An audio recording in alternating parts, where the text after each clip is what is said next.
اور بھائی اللہ نے کب کہا ہے کہ مجھے تمہاری نمازیں چاہیے؟ اللہ تو کہتا ہے تمہیں تمہارے لیے نمازیں چاہیے، اور نماز کو اتنا کیجول بنا لیا انہوں نے۔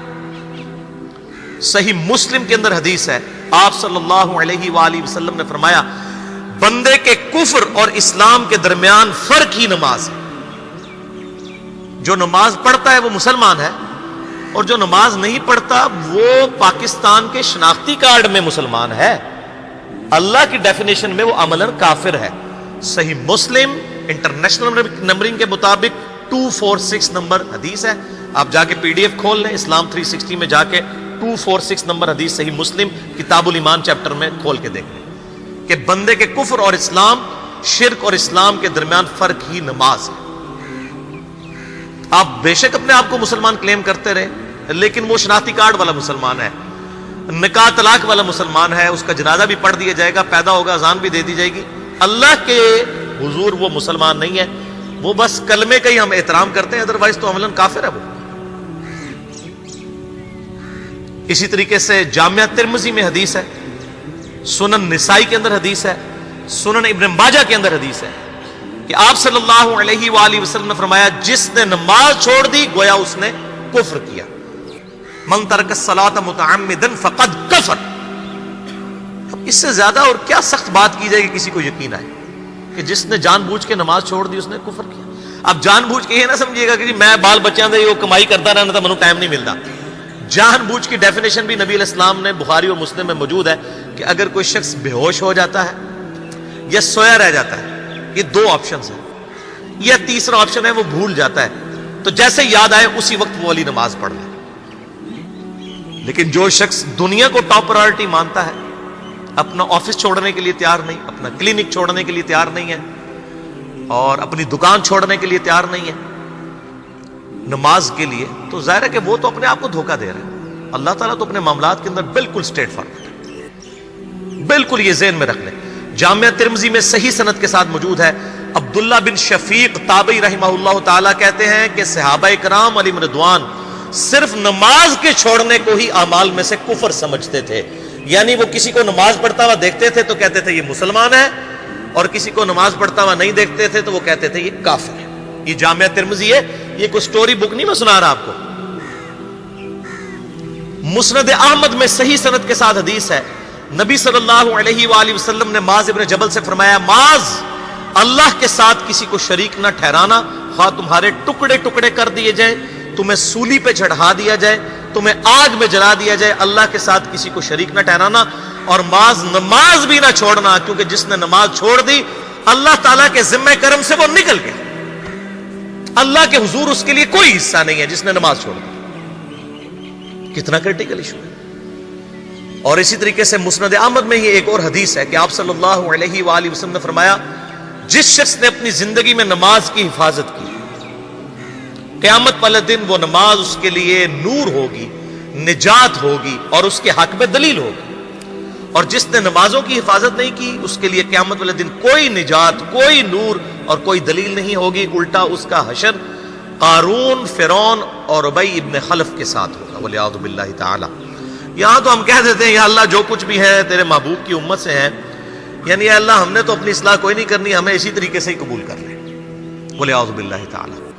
اور کچھ ویسے علماء کا بھی اس میں بڑا برا کردار ہے کہ انہوں نے نماز کو بھی اتنا مشکل فرض بنا کے پیش کیا ہے کہ ایک عام آدمی کے لیے، اور جو دنیاوی معاملات کے اندر بھی انوالو ہے، اور کسی ایسی عورت کے لیے جس کے کئی بچے ہیں، مطلب اس روٹین کے اندر اس نماز کو مینج کرنا مشکل ہو جاتا ہے۔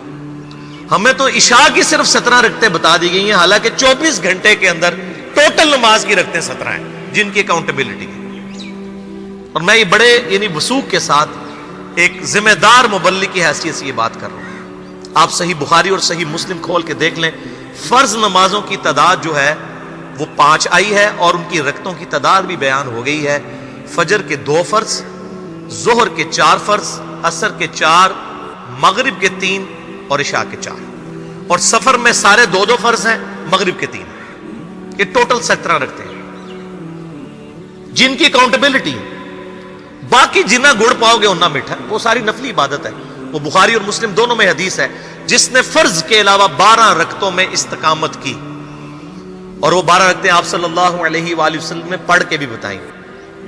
اور امہات المومنین میں سے سیدہ عائشہ نے، سیدہ ام سلمہ نے، سیدہ ام حبیبہ رضی اللہ عنہن نے روایت بھی کی کہ 2 فجر سے پہلے، 4 ظہر سے پہلے، 2 ظہر کے بعد، 2 مغرب کے بعد، 2 عشاء کے بعد. یہ 12 سنت موقدہ، جس نے یہ پڑھی اسے جنت میں محل ملے گا. اگر کوئی نہیں پڑھتا تو گنہگاری والا معاملہ کوئی نہیں ہے. اسی طریقے سے اس کے علاوہ ایک اور وطر کی نماز ہے جو سنت موقدہ ہے. وہ سیدنا مولا علی رضی اللہ تعالیٰ عنہ علیہ السلام کا قول ہے کہ وطر سنت ہے، سنت ہے، سنت ہے، مگر اسے مت چھوڑو.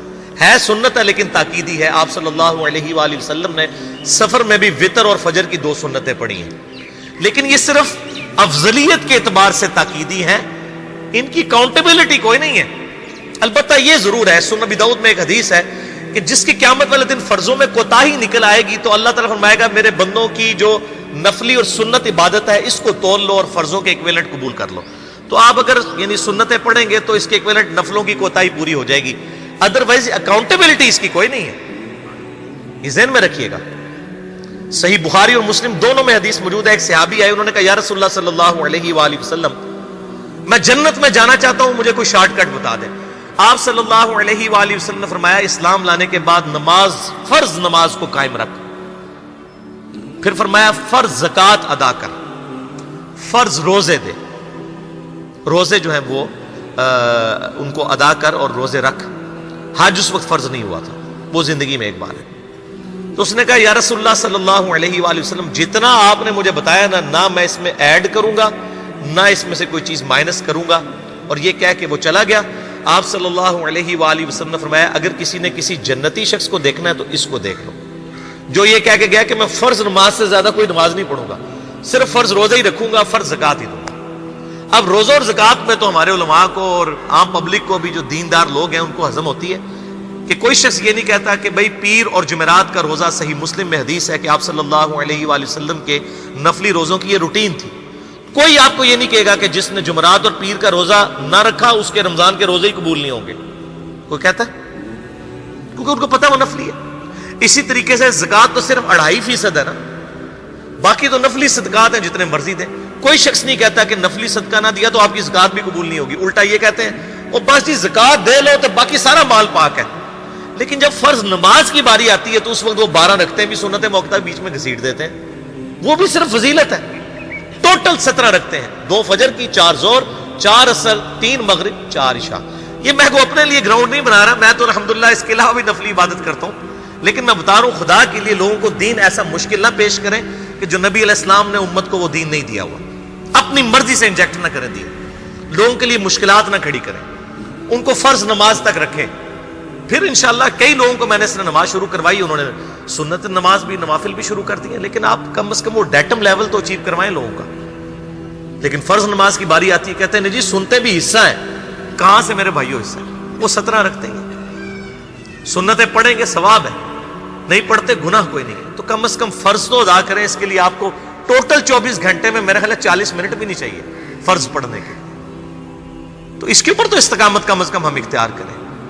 اور چھوٹی چھوٹی جو نٹی گٹیز ہیں ان کو تو ہم نے اتنا فالو کیا ہوا ہے، اور فرض نماز کے بارے میں ہم اتنے کیجول ہو جاتے ہیں. تو یہ فرض نماز کی امپورٹنس اس حوالے سے ضروری تھی، اس لیے میں نے ساتھ ہی بیان کر دی.